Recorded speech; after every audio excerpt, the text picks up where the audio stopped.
ಸ್ತೋತ್ರ ರಾಜ, ಸ್ತೋತ್ರ ಕರ್ತನೆ.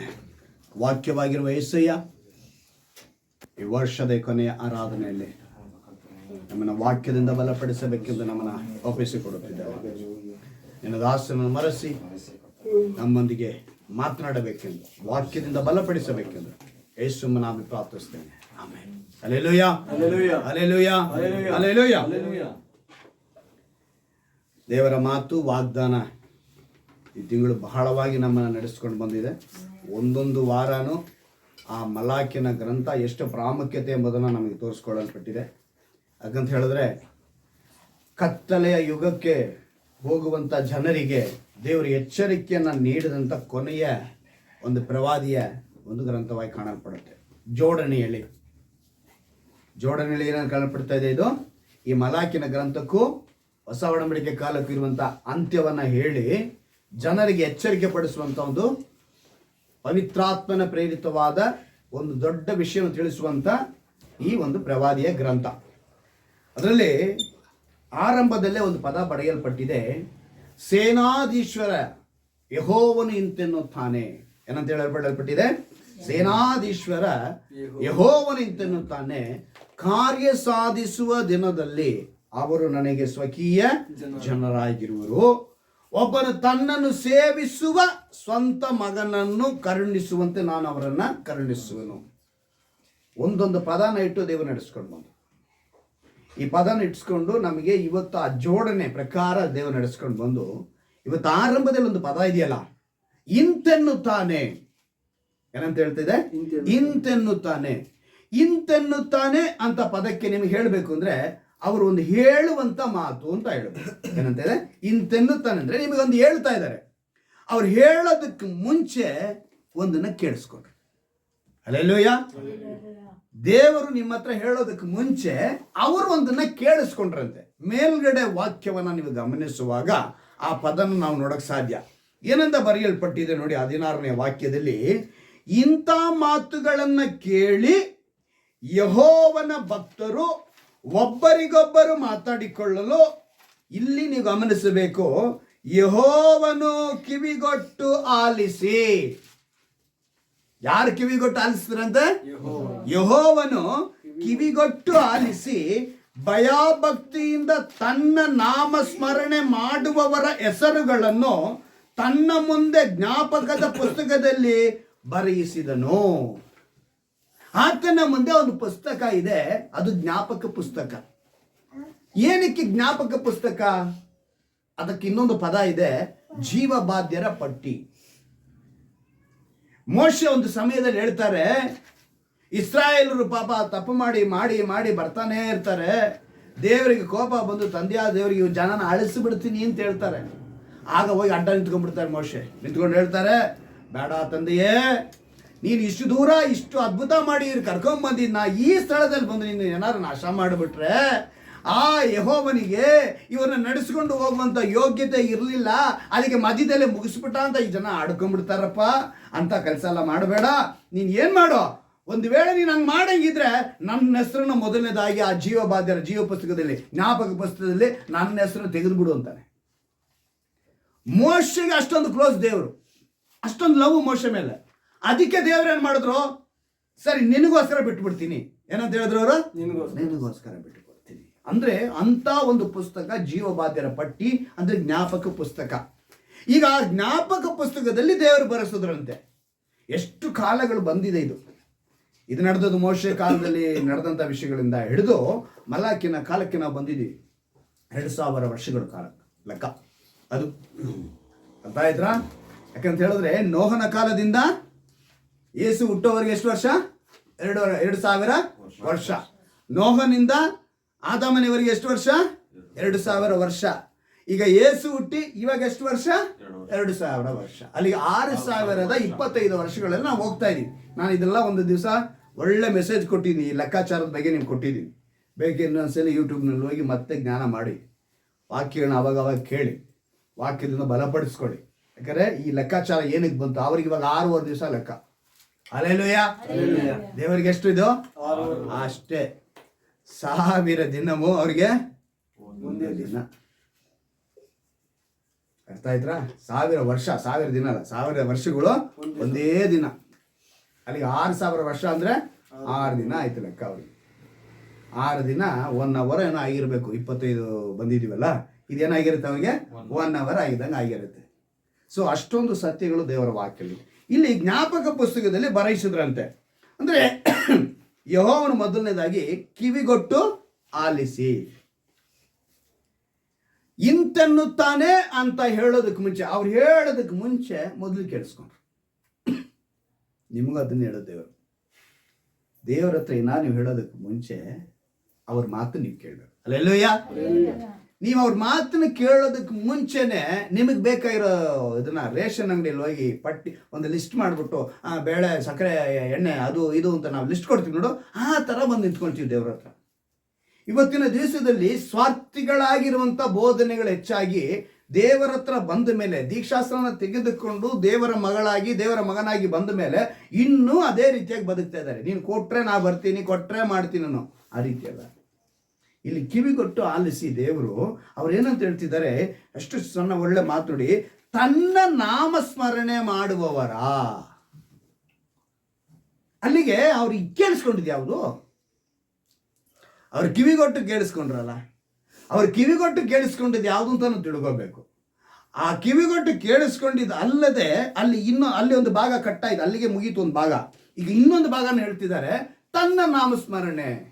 ಅಲ್ಲಿಗೆ ಒಂದು ಭಾಗ ಏನು ಮಾತಾಡ್ತಾ ಇದ್ರು, ಇಲ್ಲಿ ಒಟ್ಟಾಗಿ ಎಲ್ಲ ಸೇರಿ ಏನು ಮಾತಾಡ್ಕೊತಾ ಇದ್ರು, ಅದರಲ್ಲಿ ಒಂದು ಭಾಗ ಅವರ ನಾಮಸ್ಮರಣೆ ಮಾಡ್ತಾ ಇದೆ. ಅಲ್ಲಿಗೆ ಇನ್ನೊಂದು ಭಾಗ ಏನಿಲ್ಲ, ನಾಮಸ್ಮರಣೆ ಮಾಡ್ತಾ ಇಲ್ಲ ಅನ್ನೋ ಅರ್ಥ. ಇನ್ನೊಂದು ಚೆನ್ನಾಗಿ ಗಮನಿಸಬೇಕು, ಇಲ್ಲಿ ಮೇಲೆ ಒಂದು ಪದ ಬರೆಯಲ್ಪಟ್ಟಿದೆ, ಇಂಥ ಮಾತುಗಳನ್ನು ಕೇಳಿ. ಏನಂತೆ? ಇಂಥ ಮಾತುಗಳನ್ನು ಕೇಳಿ ಯೆಹೋವನ ಭಕ್ತರು ಒಬ್ಬರಿಗೊಬ್ಬರು ಮಾತಾಡಿಕೊಳ್ಳಲು. ಈಗ ಇಲ್ಲಿ ಗಮನಿಸಿ, ಇಲ್ಲಿ ಯೆಹೋವನ ಭಕ್ತರು ಒಬ್ಬರಿಗೊಬ್ಬರು ಮಾತಾಡ್ಕೊಳ್ತಾರೆ. ಆದ್ರೆ ಆ ಒಬ್ಬರಿಗೊಬ್ಬರು ಮಾತಾಡೋದಕ್ಕೆ ಮುಂಚೆ ಅವರು ಒಂದು ವಿಷಯವನ್ನ ಕೇಳಿಸ್ಕೊಳ್ತಾರೆ. ಹಲ್ಲೆಲೂಯ. ಒಂದೇ ವಾಕ್ಯದಲ್ಲಿ ಎಷ್ಟು ವಿಧವಾದ ಅರ್ಥಗಳಿದೆ. ಈಗ ಈ ಭಕ್ತರು ಕೆಲವೊಂದು ವಿಷಯನ ಕೇಳಿಸ್ಕೊಂಡು ಆ ಭಕ್ತರು ಒಬ್ಬರಿಗೊಬ್ಬರು ಮಾತಾಡಿಕೊಂಡ್ರು. ಅದರ ನಂತರ ಅಲ್ಲಿ ನೆಕ್ಸ್ಟ್ ಹೇಳ್ತಾ ಇರೋದು ಯೆಹೋವನ ಕಿವಿಗೊಟ್ಟು. ಅಂದ್ರೆ ಇವರು ಒಂದು ಗುಂಪು ಜನ ಏನೋ ವಿಷಯನ ಕೇಳ್ತು, ಆ ವಿಷಯ ಕೇಳಿದ ಮೇಲೆ ಇವರು ಒಬ್ಬರಿಗೊಬ್ಬರು ಮಾತಾಡ್ತಾ ಇದ್ದಾರೆ. ಆ ವಿಷಯದಲ್ಲಿ ಮಾತನಾಡ್ತಿರುವಾಗ ಅದನ್ನ ಕಿವಿಗೊಟ್ಟು ಕೇಳಿಸ್ಕೊಂಡ್ರಂತೆ ದೇವರು. ಕಿವಿಗೊಟ್ಟು ಕೇಳಿಸ್ಕೊಂಡ್ಮೇಲೆ ಒಂದು ಗುಂಪು ಏನ್ ಮಾಡ್ತಾ ಇದೆ, ಅವರ ನಾಮಸ್ಮರಣೆ ಮಾಡ್ತಾ ಇದೆ. ಆ ನಾಮಸ್ಮರಣೆ ಮಾಡಿದವ್ರನ್ನ ದೇವರೇನ್ ಮಾಡಿದ್ರು, ಜ್ಞಾಪಕ ಪುಸ್ತಕದಲ್ಲಿ ಹೆಸರುಗಳನ್ನ ಬರೆಸಿದ್ರು. ಹಾಗಾದ್ರೆ ಇವರು ಏನ್ನ ಕೇಳಿಸ್ಕೊಂಡ್ರು, ಏನು ಒಬ್ರಿಗೊಬ್ರು ಮಾತಾಡಿಕೊಂಡ್ರು? ಇವಾಗ ಅದನ್ನ ನಾವು ತಿಳಿಬೇಕಲ್ವಾ? ಅವ್ರು ಏನ್ ಕೇಳಿಸ್ಕೊಂಡ್ರು, ಇವ್ರು ಒಬ್ರಿಗೊಬ್ರು ಏನ್ ಮಾತಾಡಿದ್ರು? ನೀತಿಗಾಗಿ ಒಂದು ವಿಷಯ ಹೇಳ್ತೀನಿ ನಿಮಗೆ, ಚೆನ್ನಾಗಿ ಗಮನ ಇಟ್ಕೊಳ್ಳಿ.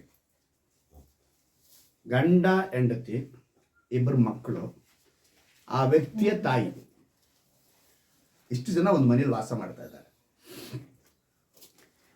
ಆ ಕುಟುಂಬದಲ್ಲಿ ಸಮಾಧಾನ ಮಾತ್ರ ಇಲ್ಲ. ಏನಕ್ಕಿಲ್ಲ ಅಂತ ಹೇಳಿದ್ರೆ, ಒಬ್ಬರಿಗೊಬ್ಬರು ಏನಿಲ್ಲ ಗೊತ್ತಾ, ಮಾತುಕತೆ ಇಲ್ಲ. ಇವರೆಲ್ಲರೂ ಹೆಂಗಿದ್ರು ಅಂತ ಹೇಳಿದ್ರೆ, ಏನೇ ವಿಷಯ ಹೇಳಿದ್ರು ಕೂಡ ಮನೆಯಲ್ಲಿ ಒಂದು ಗೋಡೆ ಇತ್ತು. ಏನಿತ್ತು? ಒಂದು ಗೋಡೆ. ಅಲ್ಲಿ ಹೋಗಿ ಇವನಿಗೆ ತಿರ್ಕೊಂಡು ಆ ಗೋಡೆ ನೋಡ್ಕೊಂಡು ಮಾತಾಡ್ತಾನೆ.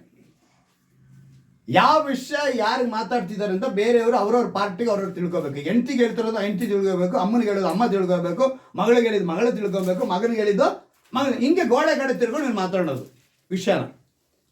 ಹಾಗೇನೆ ಒಂದು ದಿವಸ ಅವನು ಹೇಳ್ತಾನೆ, ಗೋಡೆ ತಿಳ್ಕೊಂಡು, ನೋಡ್ರಿ ಎಲ್ಲರಿಗೂ ಹೇಳಿಸ್ಕೊಳ್ಳಿ ಚೆನ್ನಾಗಿ, ಕ್ರಿಸ್ಮಸ್ ಹಬ್ಬಕ್ಕೆ ನಿಮ್ಗೆಲ್ರಿಗೂ ನಾನು ಬಟ್ಟೆ ತಂದಿದ್ದೀನಿ. ಏನಂತ? ಕ್ರಿಸ್ಮಸ್ ಹಬ್ಬಕ್ಕೆ ನಾನು ನಿಮ್ಗೆಲ್ರಿಗೂ ಬಟ್ಟೆ ತಂದಿದ್ದೀನಿ. ಆದರೆ ನನಗೇನು ತಗೊಂಡಿಲ್ಲ. ನನ್ನ ಫ್ರೆಂಡು ನನ್ನ ಬರ್ತ್ಡೇಗೆ ಒಂದು ಪ್ಯಾಂಟ್ ಕೊಟ್ಟಿದ್ದ, ಆ ಪ್ಯಾಂಟ್ ಸ್ವಲ್ಪ ಉದ್ದ ಇದೆ. ಯಾರಾದರೂ ಹೋಗ್ಬಿಟ್ಟು ಏನು ಮಾಡಿ, ಒಂದು 2 ಇಂಚು ಕಡಿಮೆ ಮಾಡ್ಕೊಂಬನ್ನಿ. ಏನಂತ ಹೇಳ್ದ? 2 ಇಂಚು. ಗೋಡೆ ನೋಡಿ ಮಾತನಾಡ್ದ, ಹೊಟ್ಟೋದ. ಕೊನೆಗೆ ಏನಾಯ್ತು? ಬೆಳಗ್ಗೆನೆ ಎದ್ದು ಹೆಂಡತಿ ಏನು ಮಾಡಿದ್ಲು, ಹೋಗಿದ್ದೆ, ನಮ್ಮ ಗಂಡ ಹೇಳೋಗೋ, ನೀನು ಸಂಜೆ ಬಂದ್ರೆ ಏನು ರಾಧ ಅಂತ ಮಾಡ್ತಾನೆ ಅಂತ ಹೇಳಿ ಆಕೆ ಹೋಗಿ ತನ್ನ ಕೆಲಸ ಮುಗಿಸ್ಕೊಂಬಿಡಿ 2 ಇಂಚ್ ಕಡಿಮೆ ಮಾಡ್ಕೊಂಡ್ಬಂದು ಇಟ್ಟಾಯ್ತು. ಅರ್ಥ ಆಯ್ತಾ? ಸ್ಕೂಲಿಂದ ಮಗಳು ಬಂದು ಓ ಅಪ್ಪನ ಪ್ಯಾಂಟ್ನ ಯಾರು ಮಾಡಿಲ್ಲ ಅಂತೇಳಿ ಈಗ ಇವಳೋಗಿ ಏನ್ ಮಾಡಿದ್ಲು, 2 ಇಂಚ್ ಕಡಿಮೆ ಮಾಡಿದ್ಲು. ಮತ್ತೆ ಮಗ ಕಾಲೇಜಿಂದ ಬಂದ, ಅವನ್ ತಗೊಂಡೋದ, ಅವನು ಒಂದು 2 ಇಂಚ್ ಕಡಿಮೆ ಮಾಡ್ಕೊಂಬಂದ. ಕೊನೆಗೆ ತಾಯಿ ಈ ಮಕ್ಕಳಿಗೆ ಈ ಕುಟುಂಬದಲ್ಲಿ ಯಾರಿಗೂ ನನ್ನ ಮಕ್ಕಳ ಮೇಲೆ ಪ್ರೀತಿನೇ ಇಲ್ಲ ಅಂತೇಳಿ ಈಕೆ ಎತ್ಕೊಂಡ್ಬಂದು ಪ್ಯಾಂಟ್ ಟೈಲರಂಗ್ ಕೇಳದಂತೆ, ಅಮ್ಮ ನಿನ್ನ ಮಗ ತುಂಬಾ ಚೆಕ್ಕವನಾಗ್ತಾನ, ಏನು ಇದು ಎಲ್ಲ 2 ಇಂಚ್, ನಾನು ಹೇಳಿದ್ದನ್ನು ಮಾಡಯ್ಯ, ನನ್ನ ಮಗ ನನ್ನ ಮೇಲೆ ನಂಬಿಕೆ ಹೇಳೋಗೋನೆ ಅಂತೇಳಿ 2 ಇಂಚ್ ಹಾಕಿನೂ ಕಟ್ ಮಾಡಾಯ್ತು. ಪ್ಯಾಂಟ್ ತಗೊಂಬಂದು ಇಟ್ಟಾಯ್ತು ಮನೆಯಲ್ಲಿ. ಆಯ್ತಾ? ಸಂಜೆ ಬಂದಿದೆ ಗೋಡೆ ನೋಡ್ಕೊಂಡು ಹೇಳ್ತಾನೆ, ಏನಂತ, ಯಾರಾದ್ರೂ ನನ್ನ ಪ್ಯಾಂಟ್ ಹೊಲ್ಸ್ಕೊಂಬಂದ್ರ ಅಂದಿದ ತಕ್ಷಣ 4 ಜನನು ಹೌದು ಹೊಲ್ಸ್ಕೊಂಬಂದ್ವಿ ಅಂದ್ರು. 4 ಜನನು ಹೊಲ್ಸ್ಕೊಂಬಂದ್ರ? ಪ್ಯಾಂಟ್ ತೆಗೆದು ನೋಡಿದ್ರೆ ಪ್ಯಾಂಟ್ ಏನಾಗಿತ್ತು, ನಿಖಾರ್ ಆಗೋಗಿತ್ತು. ಇದಕ್ಕೆ ಕಾರಣ ಏನು? ಒಬ್ಬರಿಗೊಬ್ರು ಮಾತಿಲ್ಲ. ಏನಿಲ್ಲ ಇವರಿಗೆ, ಒಬ್ಬರಿಗೊಬ್ರು ಮಾತಿಲ್ಲ. ಮಾತಿಲ್ಲದಿಂದ ಗೋಡೆ ಹತ್ರ ಮಾತಾಡೋದ್ರಿಂದ ಹೆಂಡತಿ ಮಾಡ್ಕೊಂಬಂದ್ಲು, ಅವಳು ಯಾರಿಗೂ ಹೇಳಲಿಲ್ಲ. ಮಗಳು, ಮಗ, ಅತ್ತೆ, ಯಾರು ತಾಯಿ, ಯಾರೂ ಕೂಡ ಒಬ್ಬರಿಗೊಬ್ರು ಮಾತಾಡದೇ ಇರೋ ಕಾರಣ ಹೊಲ್ಕೊಂಡ್ ಬಂದಿದ್ದು ಒಬ್ಬರಿಗೊಬ್ರು ಹೇಳ್ಕೊಂಡಿಲ್ಲ. ಅದರಿಂದ ಏನಾಗಾಯ್ತು, ಪ್ಯಾಂಟ್ ಹೋಗಿ. ಇವತ್ತು ಹಾಗೆ ನಮ್ಮ ದೇವ ಜನರು ಎಷ್ಟು ಜನ ಇಲ್ಲ ಆ ಥರ. ಇವತ್ತಿಗೂ ಎತ್ತೋರ ಜೊತೆ ಕೆಲವ್ರು ಮಾತಾಡಲ್ಲ, ಮಕ್ಕಳ ಜೊತೆ ಎತ್ತೋರು ಮಾತಾಡಲ್ಲ, ಅಣ್ಣ ತಂಗಿಗಿಲ್ಲ, ಅಕ್ಕ ತಮ್ಮನಿಗಿಲ್ಲ, ಮನೆಯಲ್ಲಿ ಒಬ್ರಿಗೊಬ್ರು ಏನಿಲ್ಲ, ಮಾತಿಲ್ಲ. ಇಲ್ಲಿ ಕುಟುಂಬದಲ್ಲೇ ಮಾತಿಲ್ದಿರುವಾಗ ಇಲ್ಲಿ ದೇವರೊಂದಿಗೆ ಹೆಂಗೆ ಮಾತನಾಡ್ತೀರಾ? ಅವಾಗ ದೇವರೊಂದಿಗೆ ಮಾತನಾಡಿಲ್ಲ ಅಂತ ಹೇಳಿದ್ರೆ ದೇವ್ರು ಏನು ಕೇಳಿಸ್ಕೊಳ್ತಾರೆ? ಇವತ್ತು ನಾವು ತೀರ್ಮಾನ ಮಾಡ್ಕೋಬೇಕು, ನಾವೇನು ಮಾಡಬೇಕು, ದೇವರೊಂದಿಗೆ ಮಾತನಾಡಬೇಕು, ದೇವರೊಂದಿಗೆ ನಮ್ಮ ಸಂಪರ್ಕ ಬೆಳೆಸ್ಕೊಳ್ಬೇಕು. ಇಲ್ಲಿ ಒಬ್ಬರಿಗೊಬ್ಬರು ಮಾತಾಡದ ಕಾರಣ ನಷ್ಟವಾಯಿತು. ಅದೇ ರೀತಿ ಇಂದು ಅನೇಕರು ತಮ್ಮ ಕುಟುಂಬಗಳಲ್ಲಿ ಒಬ್ಬರಿಗೊಬ್ಬರು ಮಾತಾಡದೇ ಇರೋದ್ರಿಂದ ದೇವರೊಂದಿಗೆ ಕೂಡ ಮಾತನಾಡಲ್ಲ, ದೇವರ ನಾಮಸ್ಮರಣೆ. ನೋಡಿ, ಅಪೊಸ್ತಲನಾದ ಪೌಲನು ಎಫೆಸ ಪಟ್ಟಣಕ್ಕೆ ಬರೆಯುವಾಗ ಒಂದು ಮಾತನ್ನು ಹೇಳ್ತಾನೆ, ಕೋಪ ಮಾಡಬೇಕಾದರೂ ಪಾಪ ಮಾಡಬೇಡಿರಿ, ಸೂರ್ಯನು ಮುಳುಗುವುದಕ್ಕಿಂತ ಮುಂಚೆ ನಿಮ್ಮ ಸಿಟ್ಟು ತೀರಲಿ ಅಂತ ಹೇಳ್ತಾನೆ. ಏನಂತ ಹೇಳ್ತಾನೆ? ಸಿಟ್ಟು ತೀರಲಿ, ಸೈತಾನನಿಗೆ ಅವಕಾಶ ಕೊಡಬೇಡಿರಿ. ಎಫೆಸದವರಿಗೆ 4:26 ಈ ಮಾತು. ಆಗ ಇವತ್ತು ಕೋಪ ಮಾಡಿ ಕೂಡ ಪಾಪ ಮಾಡಬೇಡಿ ಅಂತ ಹೇಳಿದ್ರೆ ಅರ್ಥ ಏನು? ಅಲ್ಲಿ ಕೋಪ ಪಡೋದಕ್ಕೆ ಅಂತ ಸನ್ನಿವೇಶಗಳು ಬರ್ತವೆ. ಎಷ್ಟೋ ಸಮಯಗಳು ಕೋಪ ಮಾಡುವಂತ ಸನ್ನಿವೇಶಗಳು ಬರುತ್ತೆ. ಆದ್ರೆ ಆ ಸಮಯದಲ್ಲಿ ಆ ಕೋಪದಲ್ಲಿ ಏನಿರಬಾರ್ದು, ಪಾಪವು ಇರಬಾರದು. ಅದನ್ನ ದೇವರು ನಮಗೆ ಹೇಳ್ಕೊಡ್ತಿದ್ದಾರೆ. ಇವತ್ತು ನಾವು ಅದನ್ನ ಸರಿಯಾಗಿ ಅರ್ಥ ಮಾಡಿಕೊಂಡ್ರೆ, ಈಗ ಆ ಕೋಪದ ಕುರಿತು ನಿಮ್ಗೊಂದು ವಿಷಯ ಹೇಳ್ತೀನಿ. ಕೋಪ ಬರೋದಕ್ಕೆ ಕಾರಣಗಳು, ಲೋ ಬಿ ಪಿ ಇದ್ರೂ ಸರಿ, ಹೈ ಬಿ ಪಿ ಇದ್ರೂ ಸರಿ, ಏನ್ ಬರುತ್ತೆ? ಕೋಪ ಬರುತ್ತೆ. ಎರಡನೇದಾಗಿ ನಾವು ನೋಡ್ಬೇಕಿದ್ರೆ, ಅಂದ್ರೆ ಇದನ್ನ high B P, low B ಅಂದ್ರೆ ರಕ್ತದ ಒತ್ತಡ ನಾರ್ಮಲ್ ಆಗಿ ಇಲ್ಲ.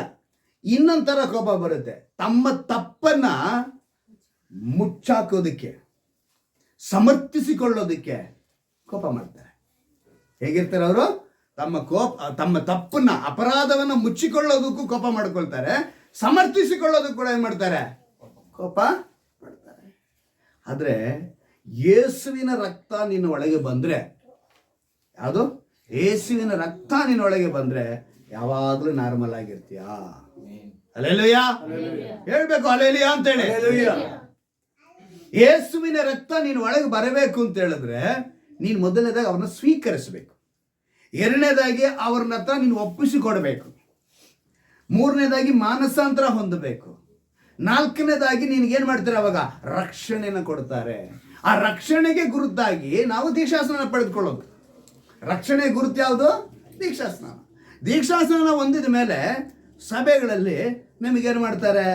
ಕರ್ತನ ಮೇಜನ ಆಚರಿಸಕ್ಕೆ ಬಿಡುತ್ತಾರೆ. ಕರ್ತನ ಮೇಜನ ಆಚರಿಸೋದೇನಕ್ಕೆ? ಆತನ ಶರೀರ ನಮ್ಮ ಶರೀರದಲ್ಲಿರಲಿ, ಆತನ ರಕ್ತವು ನಮ್ಮೊಳಗಿರಲಿ. ಈಗ ಯೇಸು ಕ್ರಿಸ್ತನ ರಕ್ತವು ನೀನು ಒಳಗೆ ಬರಬೇಕು ಅಂದ್ರೆ, ಈಗ ಯೇಸು ಕ್ರಿಸ್ತನ ತಗೊಂಬಂದು ಅವರಿಂದ ಬಾಟ್ಲ್ ರಕ್ತ ಎತ್ತಿಕೊಡಕ್ಕಾಗತ್ತ ಎಲ್ರಿಗೂ? ಹಾಗಲ್ಲ. ಫಿಸಿಕಲ್ ಅರ್ಥ ಅಲ್ಲ ಇದು. ನಾವು ಆತ್ಮಿಕವಾಗಿ ಏನು ದೇವರ ಆತ್ಮನಾಗಿದ್ದೇನೆ, ಆ ಆತ್ಮನ ನಮ್ಮ ಒಳಗೆ ಬರಬೇಕು. ಅದು ಆತ್ಮ ಒಂದು ರಕ್ತವಾಗಿ ಹೊರಗಿರಬೇಕು. ಆ ಆತ್ಮನಾಗಿರುವಂಥವನು ನೀವೇನ್ ಮಾಡ್ತಾರೆ? ಒಂದು ನಾರ್ಮಲ್ ಆಗಿ ಇಡಿಸ್ತಾರೆ. ಅವಾಗ ಕೆಲವರಿಗೆಲ್ಲ ಕೋಪ ಮೂಗ್ ಮೇಲಿದೆ ಅಂತ ಹೇಳ್ತಾರೆ. ಏನಂತ ಹೇಳ್ತಾರೆ? ಆ ಮೂಗ್ ಮೇಲೆ ಇರೋ ಕೋಪ ಏನಾಗುತ್ತೆ? ಅನೇಕ ವಿಧದ ತಾಪತ್ರಯಗಳು. ಅದಕ್ಕೇನೆ ದೇವರು ಹೇಳಿದ್ದು, ನೀವು ಏನೇ ಕೋಪ ಮಾಡಿದ್ರೆ ಏನಾಗಿರ್ಬೇಕಂತೆ? ಸೂರ್ಯ ಮುಳುವುದಕ್ಕಿಂತ ಮುಂಚೆ ನಿಮ್ಮ ಸಿಟ್ಟು ಆರಲಿ ಅಂತ ಹೇಳಿಲ್ಲ, ತೀರಲಿ. ಆರಲಿ ಅಂದ್ರೆ ಅಳಿಸೋಗಿರೋದು, ಮತ್ತೇನಾಗುತ್ತೆ? ಅದು ಅಂಟ್ಕೊಳ್ಳೋಕ್ಕೆ ಸಾಧ್ಯತೆ ಇರುತ್ತೆ. ಆದ್ರೆ ತೀರಲಿ ಅಂತ ಹೇಳಿದ್ರೆ ಅಲ್ಲಿಗೆ ಮುಕ್ತಾಯ ಆಗಬೇಕು. ಸೂರ್ಯ ಮುಳುಗೋದಕ್ಕೆ ಮುಂಚೆ ನಿಮಗೆ ಯಾರು, ಅದಕ್ಕೇನೆ ಕಾಣಿಕೆ ಹಾಕುವಾಗ ದೇವರೊಂದು ಮಾತನ್ನ ಹೇಳ್ತಾರೆ, ನೀನು ಕಾಣಿಕೆ ಹಾಕ್ಬೇಂದ್ರೂ ಕೂಡ ನಿನ್ನ ಸಹೋದರ ಮೇಲೆ ನಿನ್ಗೆ ಏನಾದ್ರು ಕಹಿ ಇತ್ತು ಅಂದರೆ ಮೊದಲನೇದಾಗಿ ಹೋಗಿ ಅವನೊಂದಿಗೆ ಒಮ್ಮನಸ್ಸಿಂದ ಮಾತನಾಡ್ಬಿಟ್ಟು ಆಮೇಲೆ ಬಂದು ಕಾಣಿಕೆ ಹಾಕು ಅಂತಾರೆ. ಆಗ ದೇವರು ಎಷ್ಟು ಎಚ್ಚರಿಕೆ ಪಡಿಸ್ತಾರೆ. ಇವತ್ತು ಆ ಭಕ್ತರು ಏನ ಕೇಳಿಸ್ಕೊಂಡ್ರು, ಅವ್ರು ಏನ ಮಾತಾಡಿಕೊಂಡ್ರು, ಆ ಮಾತಾಡಿದ ದೇವ್ರು ಏನಂತ ಕೇಳಿಸ್ಕೊಂಡ್ರು, ಅವ್ರು ಕೇಳಿಸ್ಕೊಂಡು ನಾಮಸ್ಮರಣೆ ಮಾಡುವವರನ್ನ ಆ ಜ್ಞಾಪಕ ಪುಸ್ತಕದಲ್ಲಿ ಬರೆಯೋದಕ್ಕೆ, ಹೆಸರನ್ನ ಬರೆಸೋದಕ್ಕೆ ಕಾರಣವೇನು? ಇವತ್ತು ಸರಿಯಾದ ಸಂಪರ್ಕ ನಮಗೆ ಇರಬೇಕು, ದೇವರೊಂದಿಗೆ ನಮಗೆ ಸಂಪರ್ಕ ಇರಬೇಕು. ಆ ಮಲಾಕಿನ ಗ್ರಂಥದಲ್ಲೇ ಅವರು ಏನು ಮಾತಾಡಿಕೊಂಡ್ರು, ಅವ್ರು ಏನ ಕೇಳಿಸ್ಕೊಂಡ್ರು, ಮೊದಲನೇದಾಗ ಅವ್ರು ಏನು ಕೇಳಿಸ್ಕೊಂಡ್ರು. ಯಾಕಂದ್ರೆ ಇಲ್ಲಿ ಏನಂತ ಹೇಳ್ಬಿಟ್ಟಿದೆ, ಇಂಥ ಮಾತುಗಳನ್ನ ಕೇಳಿ ಯೆಹೋವನ ಭಕ್ತರು ಅಂತ ಹೇಳಲ್ಪಟ್ಟಿದೆ. ಯಾವುದನ್ನ? ಇಂಥ ಮಾತುಗಳನ್ನ ಕೇಳಿ ಯೆಹೋವನ ಭಕ್ತರು ಅಂತ ಹೇಳುವಾಗ ಅವ್ರು ಏನು ಮಾತನ್ನು ಕೇಳಿಸ್ಕೊಂಡ್ರು. ಆ ಮಾತು ಏನು ಅಂತ ಹೇಳಿದ್ರೆ, ದೇವರು ಅದ್ಭುತವಾದ ರೀತಿಯಲ್ಲಿ ಅದೇ ಅಧ್ಯಾಯದ ಮೇಲ್ಗಡೆ ವಾಕ್ಯದ ಓದ್ತೀನಿ, ಗಮನ ಇಟ್ಟು ಕೇಳಿ. 13ರಿಂದ 15ನೇ ವಾಕ್ಯದವರೆಗೂ, ನೀವು ನನಗೆ ವಿರುದ್ಧವಾಗಿ ಆಡಿದ ಮಾತುಗಳು ಬಹು ಕಠಿಣ ಎಂದು ಯೆಹೋವನು ಅನ್ನುತ್ತಾನೆ. ನಿನಗೆ ವಿರುದ್ಧವಾಗಿ ಏನು ಮಾತಾಡಿದ್ದೇವೆ ಅನ್ನುತ್ತೀರಾ? ನೀವು ದೇವರನ್ನು ಸೇವಿಸುವುದು ವ್ಯರ್ಥ. ಇವರು ಮಾತಾಡ್ಕೊಂಡಿದ್ದು ಏನು ಅಂತ ಹೇಳಿದ್ರೆ, ಆ ಜನ ದೇವರನ್ನು ಸೇವಿಸುವುದು ವ್ಯರ್ಥ. ನೆಕ್ಸ್ಟ್ ಏನಂತ ಹೇಳ್ತಿದ್ದಾರೆ, ನಾವು ಆತನ ನಿಯಮವನ್ನು ಅನುಸರಿಸಿ ಸೇನಾಧೀಶರ ಯೆಹೋವನ ಮುಂದೆ ದುಃಖದಿಂದ ವಿಕಾರಿಗಳಾಗಿ ನಡೆದುಕೊಂಡದ್ದರಿಂದ ಆದ ಲಾಭವೇನು? ಅರೆ, ಇವರಿಗೋಸ್ಕರ ನಾವು ಇಷ್ಟೆಲ್ಲ ಕಠಿಣವಾಗಿ ನಮ್ಮನ್ನು ಒಪ್ಪಿಸಿಕೊಟ್ರು, ನಮ್ಮ ಎಲ್ಲ ಅಪರಾಧಗಳನ್ನ ಬಿಟ್ಟು ನಮ್ಮನ್ನು ಈ ರೀತಿಯಾಗಿ, ಅಂದ್ರೆ ಅವರು ತಮ್ಮನ್ನು ಸರಿಯಾಗಿ ದೇವರ ವಾಕ್ಯಕ್ಕೆ ವಿಧೇಯರಾಗಿ ನಡೆದುಕೊಂಡಿದ್ದ ವಿಕಾರಿಗಳಾಗಿ ಕಾಣಿಸಲ್ಪಟ್ಟಿದ್ದಂತೆ ಲೋಕದ ಮುಂದೆ. ಅದಕ್ಕೆ ಅವರು ಆ ರೀತಿಯಾಗಿ ನಾವು ಇಷ್ಟೆಲ್ಲ ತ್ಯಾಗ ಮಾಡಿ ನಮ್ಗೇನು ಸಿಗಲಿಲ್ಲ, ಲಾಭ ಏನು ಬಂತು? ಆ ಲಾಭ ಏನು ಅಂತ ಕೇಳ್ತಾ ಅವ್ರು ಹೇಳ್ತಾರೆ ನೋಡಿ, ಏನಂತ ಹೇಳ್ತಾರೆ, ಈಗ ಅಹಂಕಾರಿಗಳನ್ನು ಧನ್ಯರೆಂದು ಕೊಂಡಾಡಬೇಕಾಗಿ ಬಂತು. ಏನಂತೆ? ಅಹಂಕಾರಿಗಳನ್ನ ಧನ್ಯರೆಂದು. ಏನಂದ್ರೆ ಅರ್ಥ, ಅವ್ರ ಮುಂದೆ ಯಾರ್ಯಾರು ತಪ್ಪುಗಳನ್ನ ಅಪರಾಧಗಳನ್ನ ಮಾಡ್ತಾ ಇದ್ದಾರೋ ಅವರೆಲ್ಲ ಹೆಂಗಿದಾರಂತೆ, ಚೆನ್ನಾಗಿದಾರಲ್ಲ, ಅವ್ರನ್ನ ನಾವು ಕೊಂಡಾಡೋ ಥರ ಆಗೋಯ್ತೆ, ನಾವು ಇನ್ನು ಇದ್ದಂಗೆ ಇದೀವಲ್ಲ. ಏನಂತ ಹೇಳ್ತಾರೆ ನೆಕ್ಸ್ಟ್? ಏನಂತ ಹೇಳ್ತಾರೆ ನೋಡಿ, ಧನ್ಯರೆಂದು ಕೊಂಡಾಡಬೇಕಾಗಿ ಬಂತು. ಹೌದು, ದುಷ್ಕರ್ಮಿಗಳು ಏಳಿಗೆಗೆ ಬಂದಿದ್ದಾರೆ, ದೇವರನ್ನು ಪರೀಕ್ಷಿಸಿದರೂ ಸುರಕ್ಷಿತರಾಗಿದ್ದಾರೆ. ಅವರು ದೇವರನ್ನ ಪರೀಕ್ಷೆ ಮಾಡಿದಾರಂತೆ, ಆದ್ರೂ ಅವರು ಸುರಕ್ಷಿತರಾಗಿದ್ದಾರೆ. ನಾವು ಕಂಡಿದ್ದೇನು ಅಂದ್ರೆ, ದೇವರ ಮುಂದೆ ಅವರು ಗುಣಗುಟ್ಟುತ್ತಾ ಇದ್ದಾರೆ, ದೇವರ ಬಗ್ಗೆ ಕಡಿಮೆಯಾಗಿ ಮಾತನಾಡ್ತಾ ಇದ್ದಾರೆ. ದೇವರಿಂದ ಅನೇಕ ಅದ್ಭುತಗಳನ್ನ ಆಶೀರ್ವಾದನ ಹೊಂದಿಕೊಂಡಿದ್ರು ಕೂಡ ಅವರು ದೇವರಿಂದ ನಮಗೆ ಕಂಡದ್ದೇನು, ಲಾಭ ಏನು, ಚೆನ್ನಾಗೇ ಇದ್ದಾರೆ. ಹೇಗಿದ್ದಾರೆ ಅಂತ ಅವರು, ಕೆಲವರು ಅಪನಂಬಿಕೆ ಉಳ್ಳವರು ಆಡಿದ ಮಾತನ್ನ ಭಕ್ತರು ಕೇಳಿಸಿಕೊಂಡ್ರು. ಅವರು ಒಬ್ಬರಿಗೊಬ್ಬರು ಏನೆಂದು ಮಾತಾಡಿಕೊಳ್ಬೇಕಾಗಿತ್ತು ಗೊತ್ತಾ, ಅವ್ರು ಮಾತಾಡ್ಕೊಳ್ತಾರೆ. ಇಲ್ಲಿ ಚೆನ್ನಾಗಿ ಗಮನ ಇಷ್ಟು ಕೇಳಬೇಕು. ಈ ಮಾತನ್ನ ಇವರು ಕೇಳಿಸ್ಕೊಂಡ್ರು. ಅವರು ಆಡಿದ ಮಾತುಗಳು ಎಂಥ ಮಾತುಗಳು, ಇಂಥ ಮಾತುಗಳನ್ನ ಅವರು ಆಡಿದಾಗ ಕೆಲವು ಅಪನಂಬಿಕೆಯುಳ್ಳವರು ಆಡಿದ ಮಾತನ್ನ ಭಕ್ತರು ಕೇಳಿಕೊಂಡರು. ಅವರು ಒಬ್ಬರಿಗೊಬ್ಬರು ಏನೆಂದು ಮಾತಾಡಿಕೊಂಡರೆ ಅಂದರೆ, ಅವರಿಗೆ ಧರ್ಮೋಪದೇಶ ಕಾಂಡಕ್ಕೆ ಬನ್ನಿ, ನಾವೊಂದು ವಾಕ್ಯವನ್ನು ನೆನಪಿಗೆ ತರ್ತೀವಿ. ಧರ್ಮೋಪದೇಶ ಕಾಂಡ 6ನೇ ಅಧ್ಯಾಯ, ಅಲ್ಲಿ ಒಂದು ಮಾತನ್ನು ನಿಮಗೆ ನೆನಪಿಗೆ ತರ್ತೀನಿ. ಧರ್ಮೋಪದೇಶ ಕಾಂಡ 6ನೇ ಅಧ್ಯಾಯದಲ್ಲಿ ಒಂದು ಮಾತು ಬರೆಯಲ್ಪಟ್ಟಿದೆ. 6ನೇ ಅಧ್ಯಾಯದ 6ನೇ ವಾಕ್ಯವನ್ನು ಗಮನಿಸುವಾಗ ಅಲ್ಲಿ ಒಂದು ಮಾತು ಬರೆಯಲ್ಪಟ್ಟಿದೆ. ನಾನು ಈಗ ನಿಮಗೆ ತಿಳಿಸುವ ಮಾತುಗಳು ನಿಮ್ಮ ಹೃದಯದಲ್ಲಿರಬೇಕು, ಇವುಗಳನ್ನು ನಿಮ್ಮ ಮಕ್ಕಳಿಗೆ. ಇಲ್ಲಿ ಗಮನಿಸಿ, ನಿಮಗೆ ತಿಳಿಸುವ ಮಾತುಗಳನ್ನು ನಿಮ್ಮ ಹೃದಯದಲ್ಲಿರಬೇಕು, ಇವುಗಳನ್ನು ನಿಮ್ಮ ಮಕ್ಕಳಿಗೆ ಅಭ್ಯಾಸ ಮಾಡಿಸಿ ಮನೆಯಲ್ಲಿ ಕೂತಿರುವಾಗಲೂ, ದಾರಿ ನಡೆಯುವಾಗಲೂ, ಮಲಗುವಾಗಲೂ, ಏಳುವಾಗಲೂ ಇವುಗಳ ವಿಷಯದಲ್ಲಿ ಮಾತನಾಡಬೇಕು. ದೇವರು ಹೇಳ್ಕೊಟ್ಟದ್ದು. ಇವರು ಮಾತಾಡ್ಕೊಳ್ಬೇಕಾಗಿರೋದು ಯಾವ ವಿಷಯ ಅಂತ ಹೇಳಿದ್ರೆ ದೇವರ ವಿಷಯವಾಗಿ 4 ಸಮಯವನ್ನು ಹೇಳ್ತಾರೆ. ಹೇಗೆಲ್ಲ ಹೇಳ್ತಾರೆ ನೋಡಿ. ಅಭ್ಯಾಸ ಮೊದಲನೇದಾಗಿ ಮಾಡಬೇಕು, ಕೂತಿರುವಾಗಲೂ ಮಾತಾಡಬೇಕು, ದಾರಿ ನಡೆಯುವಾಗಲೂ ಮಾತಾಡಬೇಕು, ಮಲಗುವಾಗಲೂ ಮಾತಾಡಬೇಕು, ಏಳುವಾಗಲೂ ಮಾತಾಡಬೇಕು.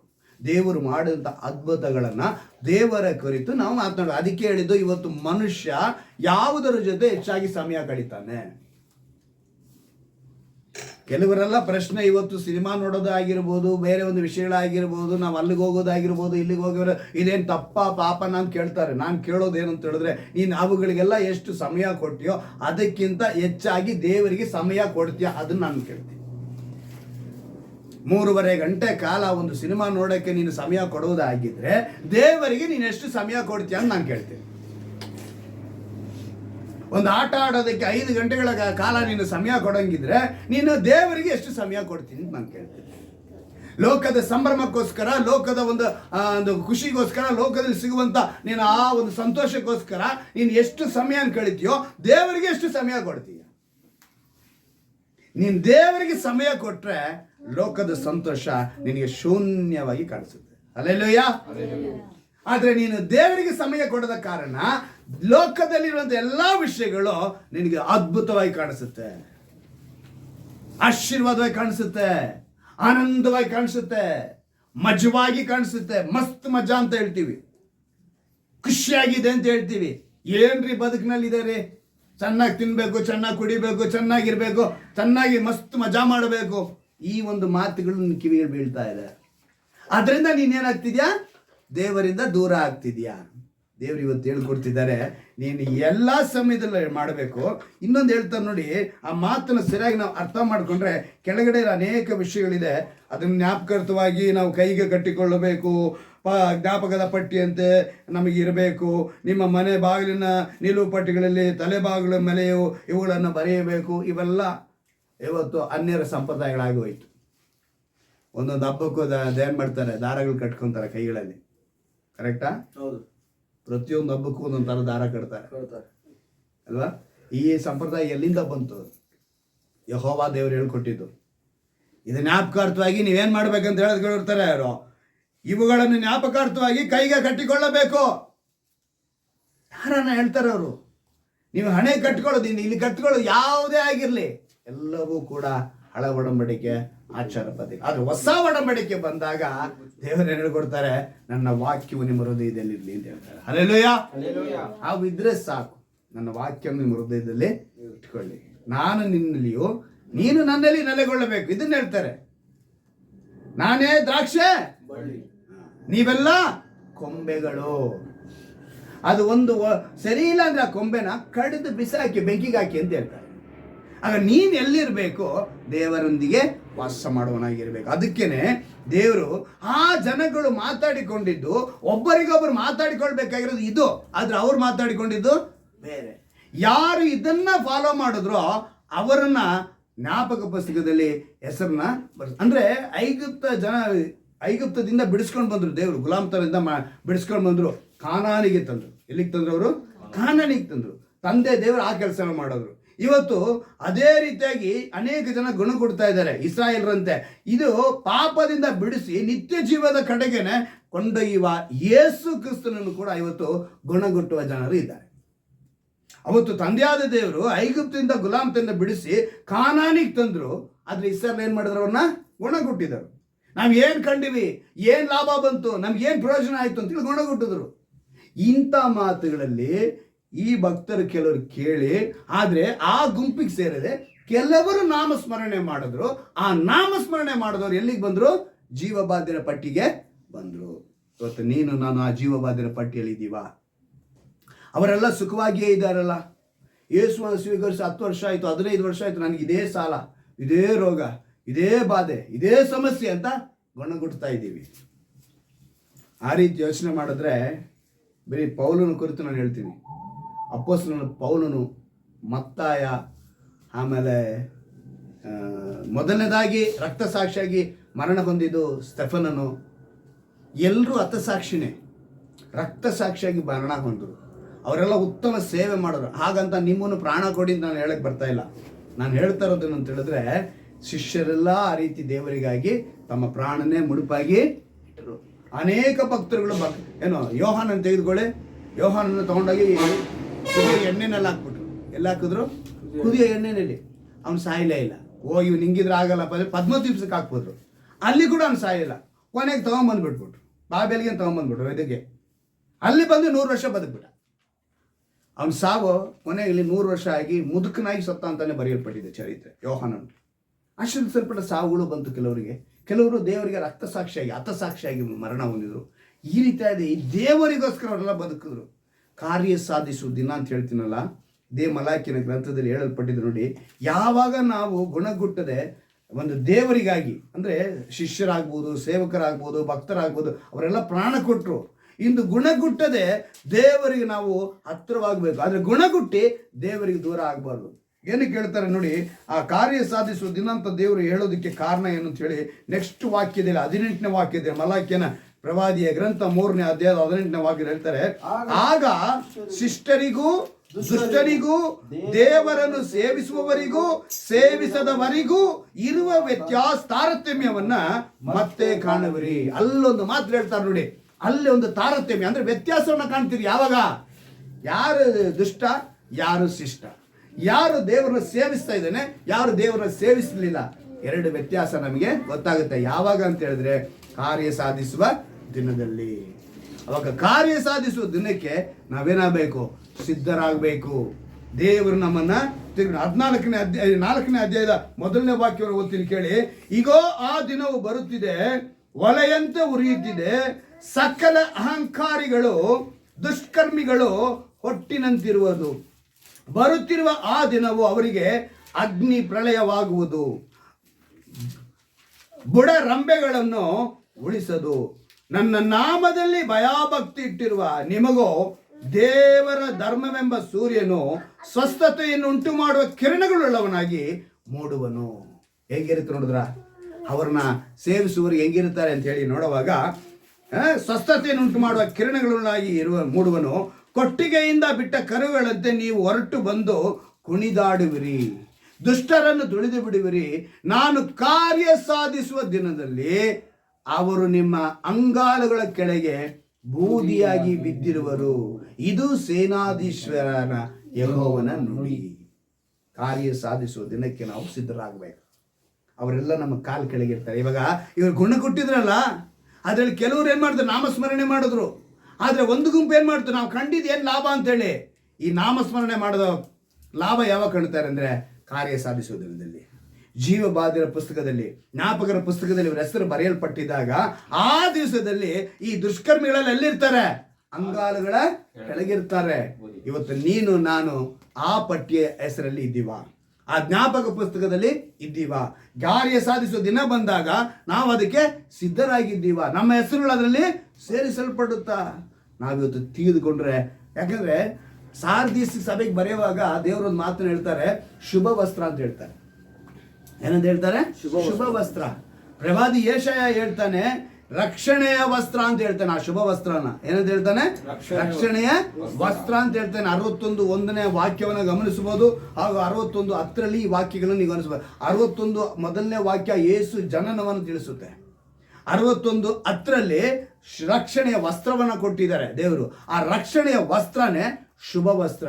ಆ ಶುಭ ವಸ್ತ್ರ ಜಯಮಾಲೆಯನ್ನು ಹೊಂದುವುದಕ್ಕೆ, ಜ್ಞಾಪಕದ ಪುಸ್ತಕದಲ್ಲಿ ನಮ್ಮ ಹೆಸರು ಬರೆಯುವುದಕ್ಕೆ.